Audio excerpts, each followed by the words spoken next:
नमस्कार दोस्तों, correlation part second की क्लास में आप सभी का हार्दिक स्वागत है। इससे पहले हमने सहसंबंध का अर्थ, सहसंबंध क्या होता है, सहसंबंध के विभिन्न प्रकार और सहसंबंध की जो डिग्री है, परिमाण है, उसका हमने अध्ययन किया था। आज की इस क्लास में हम यह जानेंगे कि सहसंबंध का माप किस प्रकार से किया जा सकता है, अर्थात सहसंबंध को मापने के लिए कौन कौन सी विधियां हैं, उन पर हम विस्तार से चर्चा करेंगे। देखिए, सहसंबंध का मेजरमेंट करने के लिए कौन कौन से मेथड्स हैं, अर्थात मेथड्स ऑफ डिटरमिनिंग कोरिलेशन, अर्थात सहसंबंध को मापने की या कैलकुलेट करने की जो विधियां हैं वो कौन कौन सी है। तो उसमें सबसे पहला जो प्रकार जो इसमें आता है वो ग्राफिक मेथड्स आते हैं, अर्थात ग्राफ के आधार पर कुछ विधियां हैं जिनके आधार पर हम सहसंबंध का माप करते हैं। लेकिन ग्राफिक जो मेथड्स होते हैं वो केवल हमें सहसंबंध की दिशा और मात्रा के संबंध में अनुमान देते हैं, अर्थात वास्तविक जानकारी हमें नहीं मिलती है, केवल दिशा की और मात्रा के संबंध में अनुमान हमें मिलते हैं। वास्तविक जानकारी प्राप्त करने के लिए जो दूसरे जो मेथड हैं, जिसको मैथमेटिकल मेथड्स कहा जाता है, गणितीय विधियां कहा जाता है, जिसमें हम कोफिशिएंट कैलकुलेट करते हैं विद डायरेक्शन, अर्थात एक्चुअल जो है वो जानकारी हमें मैथमेटिकल मेथड से ही हमें मिलती है। ग्राफिक जो मेथड्स हैं उसमें हम मुख्य रूप से दो मेथड्स का हम अध्ययन करते हैं। पहला जो मेथड आता है वो स्कैटर डायग्राम मेथड होता है। स्कैटर डायग्राम मेथड, जिसको हम हिंदी में विक्षेप चित्र विधि भी कह सकते हैं। दूसरा जो मेथड आता है जिसे हम सिंपल ग्राफिक मेथड कहते हैं, सरल बिंदु रेखीय विधि भी जिसको कहा जा सकता है। ये दोनों ही मेथड ग्राफिक मेथड्स में शामिल होते हैं और ये दोनों ही मेथड हमें सहसंबंध की दिशा, अर्थात वो पॉजिटिव है या नेगेटिव है, और सहसंबंध की मात्रा अर्थात डिग्री के बारे में हमें जानकारी देता है कि सहसंबंध हाई है या मध्यम है या निम्न है। केवल इतनी हमें जानकारी इससे मिलती है। जो अंकात्मक जो इसका माप होता है वो केवल हम मैथमेटिकल मेथड से ही कर सकते हैं। तो मैथमेटिकल मेथड्स में हम किस किस का अध्ययन करते हैं, तो इसमें सबसे पहला जो विधि जो आती है, जो सबसे अधिक काम में ली जाती है, वो Karl Pearson coefficient of correlation method, अर्थात कार्ल पियर्सन की जो सहसंबंध गुणांक की जो विधि है वो सबसे अधिक काम में ली जाती है मैथमेटिकल मेथड्स में। और कोरिलेशन की जब भी बात होती है तो इसमें इसी मेथड की सामान्यतः चर्चा होती है, जिसके माध्यम से हम सहसंबंध की दिशा और मात्रा का हम अंकात्मक माप है वो कर सकते हैं। इसके बाद में दूसरा जो मेथड जो आता है वो स्पेयरमैन का रैंक डिफरेंस मेथड होता है, अर्थात यह है जो मेथड दिया गया था वो चार्ल्स एडवर्ड स्पेयरमैन के द्वारा दिया गया था, इसलिए इसको स्पेयरमैन्स रैंक डिफरेंस मेथड कहा जाता है। रैंक डिफरेंस अर्थात कोटि अंतर विधि के नाम से इसको हिंदी में कहा जाता है। स्पेयरमैन के रैंक जो कोटि अंतर विधि या कर्मांतर विधि भी इसको कहा जाता है। तो इसमें हम रैंक दोनों डेटा सीरीज को हम रैंक देते हैं और रैंक के आधार पर हम कोरिलेशन कैलकुलेट करते हैं। ये कार्ल पियर्सन के मेथड की तुलना में आसान विधि है और दोनों के परिणाम लगभग बराबर होते हैं। इसके बाद में तीसरा जो मेथड इसमें जो आता है वो है कॉन्करेंट डेविएशन मेथड इसमें होता है, जिसको संगामी विचलन विधि भी कहा जाता है। जो डायरेक्शन के आधार पर, केवल पॉजिटिव और नेगेटिव साइन के आधार पर हम कैलकुलेट इसको करते हैं। और चौथा जो मेथड इसमें आता है वो लीस्ट स्क्वायर्स मेथड जिसको न्यूनतम वर्ग रीति विधि भी कहा जाता है, न्यूनतम वर्ग रीति के नाम से भी इसको जाना जाता है हिंदी में। और इसका प्रयोग हम कोरिलेशन के साथ साथ टाइम सीरीज में भी इसको काम में हम लेते हैं। तो यहाँ पर जो सिलेबस में मुख्य रूप से जो पाठ्यक्रम में जो शामिल है वो एक तो कार्ल पियर्सन का कोफिशिएंट ऑफ कोरिलेशन मेथड है और दूसरा स्पेयरमैन्स का जो रैंक डिफरेंस मेथड है, उन पर हम विस्तार से चर्चा करेंगे। और स्कैटर डायग्राम और सिंपल ग्राफिक मेथड है जो कि हमें सहज संबंध को समझने में मददगार होते हैं हमारे लिए, और जो 2 अंक के क्वेश्चन पूछे जाते हैं वो इन पर भी आधारित होते हैं, तो इस पर भी हम चर्चा करेंगे। तो सबसे पहले हम जो मेजरमेंट करने का जो मेथड है वो हम स्कैटर डायग्राम मेथड के संबंध में हम चर्चा करेंगे। विक्षेप या बिंदु चित्र विधि अर्थात स्कैटर और डॉट डायग्राम मेथड। इस मेथड के अंदर हम करते क्या हैं कि 2 समंक जो श्रेणियां होती हैं, 2 समंक श्रेणियों के जो पद युग्मों को, पद युग्म अर्थात जो पेयर्ड आइटम होते हैं उनको हम ग्राफ पर अंकित करते हैं, और ग्राफ पर अंकित करने पर जो चित्र हमें प्राप्त होता है उसे हम विक्षेप या बिंदु आरेख कहते हैं। मान लीजिए कि 2 समंक श्रेणियां, एक एक्स सीरीज दी गई है और दूसरी वाई सीरीज दी गई है, और एक्स सीरीज और वाई सीरीज के वे मूल्य दिए गए हैं। तो यहाँ पर उन दोनों के जो पेयर्ड आइटम है उनको एक साथ हम एक डॉट के माध्यम से दर्शाते हैं, और जब डॉट के माध्यम से इसको दर्शाएंगे, डॉट भी उतने ही होंगे जितने उसमें पेयर्ड आइटम होते हैं। इसका उपयोग हम 2 समंक श्रेणियों के मध्य सहसंबंध की हम दिशा और मात्रा का अनुमान लगाने के लिए करते हैं। जैसा कि पहले भी बताया गया था कि जो ग्राफिक मेथड होते हैं वो केवल दिशा और मात्रा का अनुमान प्रदान करते हैं। अंकात्मक माप है वो इनके द्वारा नहीं किया जा सकता। अंकात्मक माप के लिए हमें जो मैथमेटिकल मेथड है, जैसे कार्ल पियर्सन का मेथड है और स्पेयरमैन का रैंक कोरिलेशन मेथड है, लीस्ट स्क्वायर मेथड है, उनको हम काम में लेते हैं। इसके अंदर हम क्या करते हैं कि स्वतंत्र जो चर होता है, इंडिपेंडेंट जो वेरिएबल होता है उसको एक्स एक्स पर हम दर्शाते हैं, और जो डिपेंडेंट वेरिएबल होता है उसको हम वाई एक्स पर दर्शाते हैं। और समंक श्रेणी में जितने पद युग्म होते हैं अर्थात जितने पेयर्ड आइटम होते हैं उतने ही ग्राफ पर क्या होते हैं, बिंदु होते हैं, डॉट उसमें दर्शाए जाते हैं। इसके साथ ही एक जो इसमें आता है सर्वोत्तम उपयुक्त रेखा होती है जो इसी के अंदर बनाई जाती है, लाइन ऑफ बेस्ट फिट। 2 अंक का क्वेश्चन भी कई बार पूछा जाता है कि सर्वोत्तम उपयुक्त रेखा क्या होती है, या सर्वोपरि उपयुक्त रेखा क्या होती है, या सर्वाधिक उपयुक्त रेखा कौन सी होती है, लाइन ऑफ बेस्ट फिट। हम जब ग्राफ पर दोनों समंक श्रेणियों के जो पद युग्म है उनके डॉट को जब हम अंकित करते हैं तो उन डॉट के मध्य से एक कोई लाइन निकालते हैं जिसमें आधे जो बिंदु होते हैं वो डॉट के नीचे की तरफ होते हैं, जो लाइन के नीचे की तरफ होंगे, और आधे जो बिंदु होते हैं वो उस लाइन से ऊपर की तरफ होते हैं। तो ऐसी लाइन को हम क्या कहेंगे, लाइन ऑफ बेस्ट फिट कहेंगे। जैसे कि ग्राफ पर अंकित बिंदुओं के मध्य से एक रेखा इस प्रकार से खींची जाए कि विक्षेप जो चित्र जो हम बना रहे हैं, विक्षेप चित्र के आधे जो बिंदु होते हैं, आधे जो बिंदु होते हैं वो इस रेखा के ऊपर की तरफ होते हैं, और आधे जो बिंदु होते हैं वो इस रेखा के नीचे की तरफ होते हैं। तो उसे हम सर्वोत्तम उपयुक्त रेखा कहते हैं। जैसे कि यहाँ पर हम एक बनाते हैं कि हमने डॉट को दर्शाया है, यहाँ पर इस प्रकार से डॉट दर्शाए गए हैं जो विभिन्न पेयर्ड के हैं, और इनको यदि हम इसके बीच में से कोई एक लाइन निकाल देते हैं इस प्रकार से,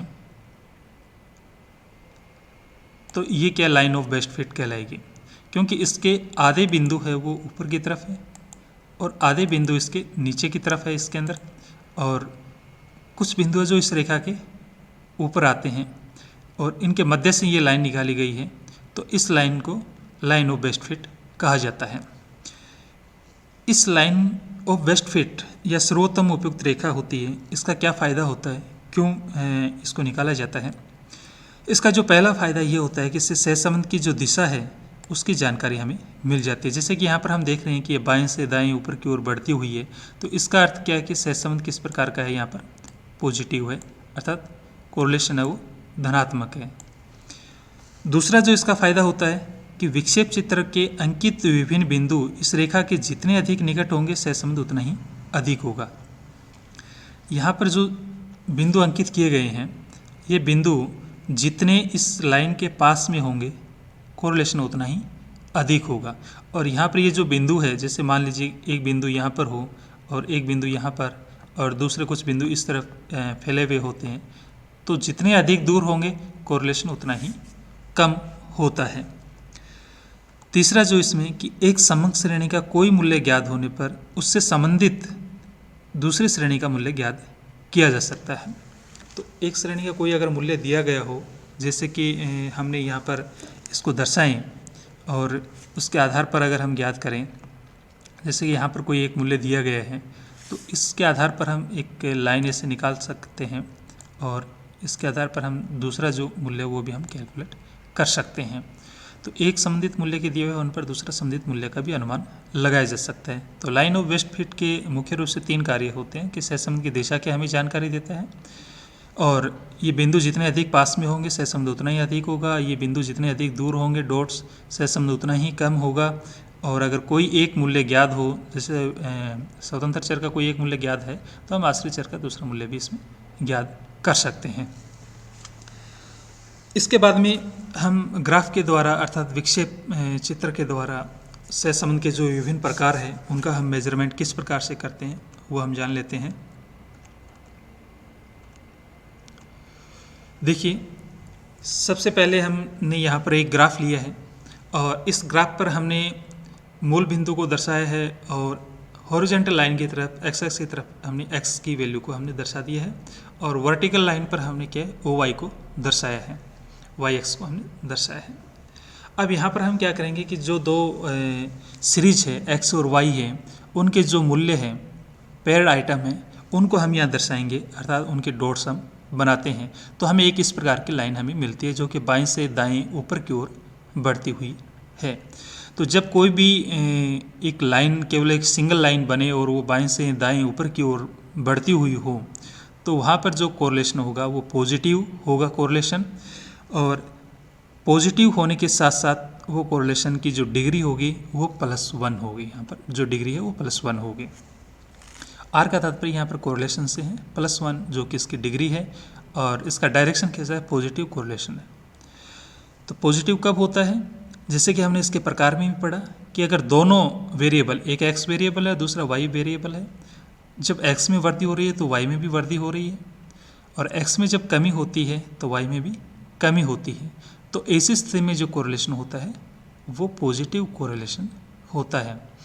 और +1 कब होता है, जब डॉट जो हम ग्राफ पर अंकित करते हैं वो केवल एक ही लाइन के रूप में हो, एक ही लाइन उनसे बन जाए, तो वहाँ पर पॉजिटिव कोरिलेशन +1 होगा। अगर बाएं से दाएं बढ़ता हुआ हो और एक ही लाइन हो तो यहाँ पर कोरिलेशन +1 अर्थात पॉजिटिव कोरिलेशन होगा। इसके बाद में हम नेगेटिव कोरिलेशन का देख लेते हैं। हमने एक ग्राफ की सेकंड शीट यहाँ पर लेते हैं और मूल बिंदु को दर्शाया, और एक्स एक्स की तरफ हम एक्स की वैल्यू को और दूसरी तरफ हम वाई वेरिएबल को लेते हैं, और यहाँ पर जब पेयर्ड आइटम को हम दर्शाते हैं, अंकित करते हैं, तो हमें जो लाइन मिलती है वो ऊपर बाएं से नीचे दाएं की तरफ गिरती हुई एक लाइन मिलती है। तो यहाँ पर लाइन केवल एक ही बन रही है, तो इसलिए कोरिलेशन की जो डिग्री है वो तो 1 होगी। अब इसका डायरेक्शन क्या होगा, क्योंकि यहाँ पर बाएं से दाएं नीचे की तरफ गिरती हुई है, तो दोनों में जो संबंध है वो क्या है, विपरीत संबंध है, तो इसलिए नेगेटिव कोरिलेशन होगा यहाँ पर, नेगेटिव कोरिलेशन। और एक लाइन होने की वजह से यहाँ पर जो कोरिलेशन की डिग्री होगी वो -1 हो जाएगी। नेगेटिव होने से ये माइनस का साइन आता है, और 1 है जो कि इसकी डिग्री को बताता है। और 1 इसलिए है क्योंकि जब y में कमी होती है, जैसे y में कमी होकर के यहाँ पर हम कोई एक दर्शाते हैं, और इसमें क्या बिंदु यहाँ पर है, और जब y में कमी होकर के यहाँ पर आता है तो x में क्या होती है, वृद्धि हो जाती है, अर्थात x क्या हो गया, इसमें बढ़ गया, और y में क्या हुई है, इसमें कमी हुई है। तो इस प्रकार एक में कमी होने से दूसरे में वृद्धि हो रही है, या दूसरे में कमी होने से एक में वृद्धि हो रही है, विपरीत संबंध होता है, तो वहाँ पर नेगेटिव कोरिलेशन होता है और यहाँ पर डिग्री है वो 1 है। इसके बाद में हम तीसरा प्रकार इसमें कोरिलेशन का हम देख लेते हैं। एक ग्राफ की नई शीट लेते हैं और x और y वेरिएबल को हम दर्शाते हैं। अब जो डेटा सीरीज़ के मूल्यों को हम दर्शाएं और हमें इस प्रकार की एक आकृति मिलती है, अर्थात यहाँ पर डॉट क्या है, बिखरे हुए हैं, एक लाइन नहीं है, बल्कि दाएं और बाएं दोनों तरफ से कुछ डॉट्स है वो बिखरे हुए डॉट हैं यहाँ पर। तो एक लाइन नहीं होने की वजह से यहाँ पर कोरिलेशन की डिग्री है वो 1 तो नहीं मिलेगी हमें। डायरेक्शन इसमें पॉजिटिव है, जैसे कि यहाँ पर भी आप देख रही हैं डायरेक्शन पॉजिटिव है। जब बाएं से दाएं ऊपर की तरफ बढ़ते हुए होते हैं तो डायरेक्शन इसमें पॉजिटिव है, लेकिन कोरिलेशन है वो यहाँ पर मॉडरेट होगा, अर्थात मॉडरेटली पॉजिटिव होगा ये कोरिलेशन, जो कि 0.75 to +1 के बीच में ये कोरिलेशन पाया जाएगा। 1 कब होता है? जब केवल एक लाइन बनती है, और जब ये डॉट्स बिखरे हुए होते हैं दोनों तरफ और एक लाइन नहीं होती है तो वहाँ पर कोरिलेशन होगा 0.25 to 0.75 के बीच में होगा, और बाएं से दाएं ऊपर की तरफ बढ़ने के कारण ये धनात्मक, और अगर बाएं ऊपर से दाएं नीचे की तरफ होगा तो वो नेगेटिव होगा। उसका भी हम प्रकार देख लेते हैं। यहाँ पर एक नई ग्राफ की शीट लेते हैं यहाँ पर, और दोनों वेरिएबल को हम दर्शाते हैं। और यहाँ पर हमने दर्शाया तो यहाँ पर क्या, बाएं से दाएं नीचे की तरफ गिरते हुए डॉट्स हैं यहाँ पर, और एक लाइन नहीं है, और ये बिखरे हुए बिंदु है, लेकिन इनका डायरेक्शन है वो बिल्कुल क्या है, एक ही दिशा में है, ऊपर बाएं से नीचे दाएं की तरफ है। तो ऐसी स्थिति में क्या होता है, कोरिलेशन क्या होगा, मॉडरेटली नेगेटिव होगा, अर्थात ऋणात्मक रूप से ये एक मध्यम होगा, जो कि 0.25 से लेकर के 0.75 के बीच में ये कोरिलेशन पाया जाएगा, और ये नेगेटिव होगा। इसके बाद में एक स्थिति और बन सकती है, जिसके अंदर हम देखते हैं कि एक नई ग्राफ की शीट लेकर के दोनों वेरिएबल को हमने यहाँ पर दर्शाया है, और अब यदि दोनों के जो पेयर्ड आइटम है उनको हम अगर दर्शाते हैं, दोनों सीरीज़ के जो मूल्यों को हम दर्शाएं, तो यहाँ पर जो आकृति कुछ हमें इस प्रकार की आकृति मिली, अर्थात यहाँ पर हम ये नहीं बता सकते कि ये बाएं से दाएं बढ़ रहा है या बाएं से दाएं अर्थात ऊपर की तरफ जा रहा है या बाएं से दाएं नीचे की तरफ जा रहा है। तो ऐसी स्थिति में जब हम कोई दिशा निर्धारित नहीं कर सकते तो वहाँ कोरिलेशन का क्या होता है, अभाव होता है, कोरिलेशन नहीं होता है, अर्थात कोरिलेशन एब्सेंट होता है। तो यहाँ पर बिंदु क्या है, बिखरे हुए बिंदु है, अर्थात चारों तरफ इसमें डॉट्स क्या है वो बिखरे हुए हैं। तो चारों तरफ बिखरे हुए होने की वजह से यहाँ पर कोरिलेशन क्या होगा, इसमें 0 कोरिलेशन होगा, नो कोरिलेशन, अर्थात सहसंबंध की अनुपस्थिति होगी इसमें, और R = 0 होगा। तो इस प्रकार से हम विक्षेप या बिंदु चित्र विधि से हम कोरिलेशन को है वो दर्शा सकते हैं, बता सकते हैं। लेकिन यहाँ पर जो हमें जानकारी मिल रही है वो केवल डायरेक्शन की मिलती है और सहसंबंध की डिग्री की जानकारी हमें मिलती है। जो एक्चुअल जो माप है वो हम यहाँ पर नहीं कर सकते, केवल एक रेंज के ही बीच में हम बता सकते हैं कि कोरिलेशन यहाँ से यहाँ के बीच में हो सकता है। एक्चुअल के लिए हमें मैथमेटिकल जो मेथड्स हैं वो काम में लेने होते हैं। तो ये यहाँ पर हम विक्षेप या बिंदु चित्र विधि को हमने समझने का प्रयास किया है। इसके बाद में जो सेकंड जो मेथड आता है वो सिंपल कोरिलेशन का आता है। सिंपल ग्राफिक में जो मेथड है, सिंपल ग्राफिक मेथड के अंतर्गत हम क्या करते हैं कि दो जो समंक श्रेणियाँ होती हैं उनके पद मूल्यों को हम ग्राफ पर अंकित करते हैं। पद मूल्यों को ग्राफ पर अंकित कर समंक श्रेणी अनुसार क्रम से मिलाने पर दो वक्र हमें प्राप्त होते हैं। दो वक्र हमें प्राप्त होते हैं और इन दो वक्रों के आधार पर हमें सहसंबंध की जो दिशा है और मात्रा का हम क्या कर सकते हैं, अनुमान इसमें लगा सकते हैं। सहसंबंध की दिशा का और मात्रा का अनुमान लगाएंगे। तो जैसे कि मान लीजिए कि हम यहाँ पर जब बनाएंगे तो दोनों के हम बिंदुओं को अंकित करेंगे। एक x का है तो हमने ये इस प्रकार से पहले बिंदु अंकित करेंगे और इन बिंदुओं को फिर क्या करेंगे, क्रम से मिला देंगे। ये x का हुआ। दूसरा फिर हम y सीरीज है उसके भी बिंदुओं को हमें अंकित करेंगे और उनको भी हम मिला देंगे। इस प्रकार से क्रमानुसार उनको हमने मिलाया है। तो दोनों को मिलाने पर हमें क्या, दो कर्व हमें यहाँ प्राप्त हुए हैं। अब दोनों कारों का जो डायरेक्शन है वो क्या है, बाएं नीचे से दाएं ऊपर की तरफ है, तो इसलिए यहाँ पर सहसंबंध कैसा होगा, पॉजिटिव कोरिलेशन होगा। तो यहाँ पर सबसे पहले हम डॉट इंडिकेट करते हैं और फिर उन डॉट्स को हम मिलाते हैं। जबकि पहले वाला जो स्कैटर डायग्राम मेथड होता था उसमें हम क्या करते हैं कि दोनों को एक साथ इंडिकेट करते हैं, अर्थात यहाँ पर x को और यहाँ पर y को हमने, और दोनों के जो बिंदु है, जैसे x पर यहाँ 5 है और y के अगर 10 है, तो दोनों बिंदुओं को मिलाकर के केवल हम एक ही बिंदु अंकित करते थे, फिर दोनों बिंदुओं को मिलाकर के कोई एक, और इस प्रकार से केवल एक ही लाइन उसमें बनती है। जबकि सिंपल ग्राफिक मेथड के अंदर दो कर्व मिलते हैं और इस जो स्कैटर डायग्राम मेथड में केवल एक ही लाइन है वहाँ बनती है, या केवल डॉट को इंगित करने पर एक डायरेक्शन, वहाँ पर डायरेक्शन तो बनता ही है, साथ में एक लाइन ही होती है, और इसमें क्या दो कर्व हमें मिलते हैं।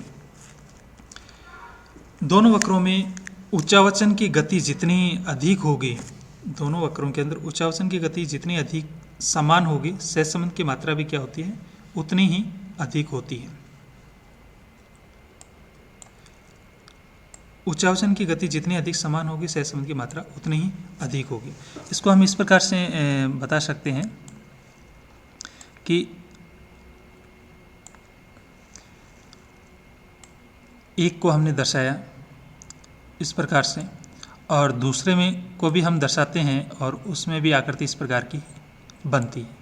तो हम देख रहे हैं कि फ्लैक्चुएशन है, दोनों में समान है, यहाँ दोनों बढ़ रहे हैं, फिर यहाँ दोनों घट रहे हैं, फिर घटते हुए बढ़ते हुए ऊपर की तरफ बढ़ रहे हैं। तो यहाँ पर जो फ्लैक्चुएशन है वो समान है, दोनों में परिवर्तन है वो समान हो रहे हैं, इसलिए दोनों में कोरिलेशन क्या होगा, हाई डिग्री का कोरिलेशन होगा और पॉजिटिव कोरिलेशन पाया जाएगा।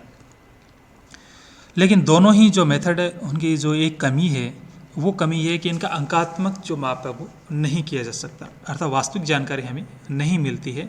केवल दोनों मेथड से हम दिशा और मात्रा का अनुमान ही लगा सकते हैं।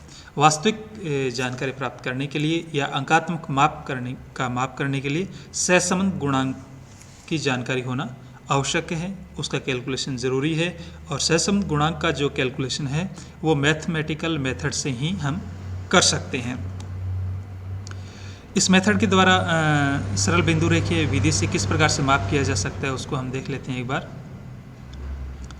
देखिए यहाँ पर एक डेटा सीरीज दी गई है, एक तरफ जिसमें वर्ष दिए गए हैं 2011-12 से लेकर के 2020-21 तक इसमें दिए गए हैं, और नंबर ऑफ वर्कर्स दिए गए हैं 20, 22, 25 और 52 तक, और यूनिट प्रोड्यूस्ड दी गई है वो 210 से लेकर के 590 तक। या हम इसको इस प्रकार से समझ सकते हैं कि एक जो किसान है उसके द्वारा जब उत्पादन किया जाता है, गेहूं का उत्पादन मान लीजिए किया जा रहा है, और वो 2011-12 में उसने 20 मजदूरों को लगा करके 210 क्विंटल गेहूं का उत्पादन उसने किया है।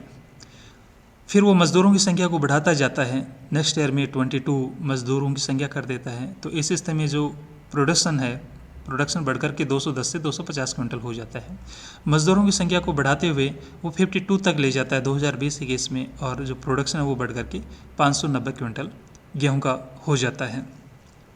अब वो दोनों में कोरिलेशन कैलकुलेट करना चाहता है, अर्थात नंबर ऑफ वर्कर्स में और जो विट प्रोड्यूस्ड जो उसने की है उनके बीच में क्या कोई कोरिलेशन है, तो इसके लिए वो सिंपल ग्राफिक मेथड काम में लेता है।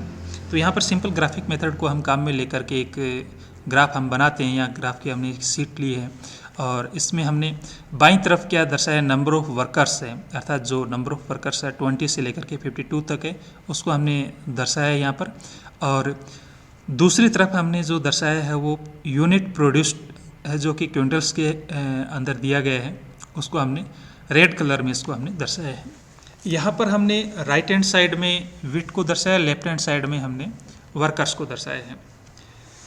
दोनों एक्स को हमने यहाँ पर काम में लिया है।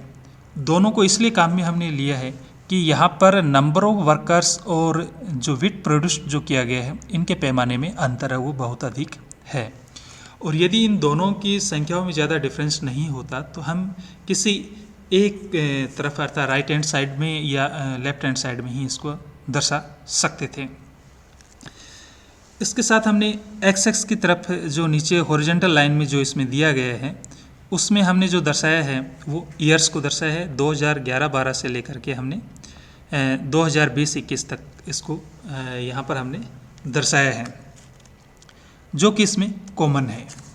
तो जो भी कॉमन होता है, चाहे वो वर्ष के रूप में हो सकता है या फिर कोई स्थान के रूप में कॉमन हो सकता है, तो जो भी कॉमन होता है उस कॉमन को हम क्या करते हैं, एक्स एक्स की तरफ हम इसको दर्शाते हैं। नंबर ऑफ वर्कर्स जो कि इसमें ग्रीन लाइन के रूप में दिया गया है, जो कि लेफ्ट हैंड साइड में है, और ये जो रेड पॉइंट्स में जो दिया गया है या डॉट्स में जो दिया गया है वो राइट हैंड साइड में है, जो कि वीट प्रोडक्शन को हम दर्शाएंगे। अब यदि यहाँ पर हम इसको ग्राफ पर इंडिकेट करते हैं तो देखिए कि सबसे पहले हमने राइट हैंड साइड में जो इंडिकेट जो किया है यूनिट्स जो प्रोडक्शन है 2011-12 में गेहूं का जो उत्पादन है वो 210 क्विंटल का है। इस तरफ से हम देखेंगे तो ये 210 क्विंटल का गेहूं का उत्पादन हो रहा है।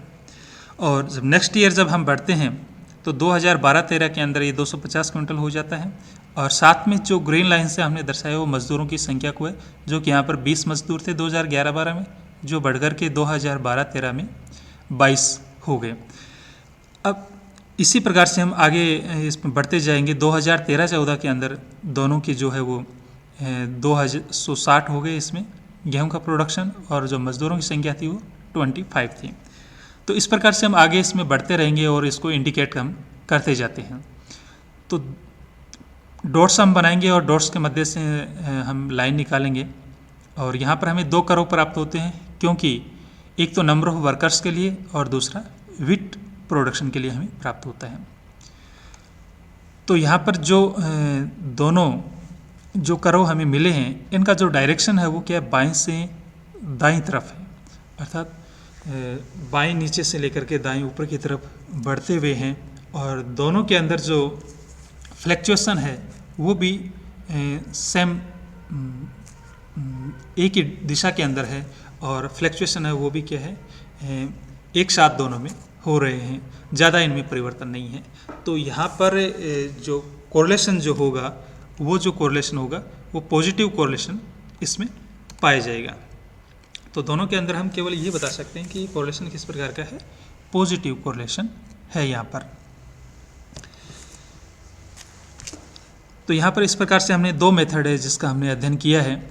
पहला जो है स्कैटर डायग्राम मेथड का अध्ययन किया है, और दूसरा जो सिंपल ग्राफिक मेथड है उसके बारे में हमने अध्ययन किया है, जो कि ग्राफिक मेथड से दोनों हमारे पूर्ण हो चुके हैं। नेक्स्ट जब क्लास होगी तो उसमें हम मैथमेटिकल मेथड्स के अंदर जो कार्ल पियर्सन का जो कोरिलेशन कोएफिशिएंट मेथड है उसके बारे में हम विस्तार से चर्चा करेंगे। धन्यवाद।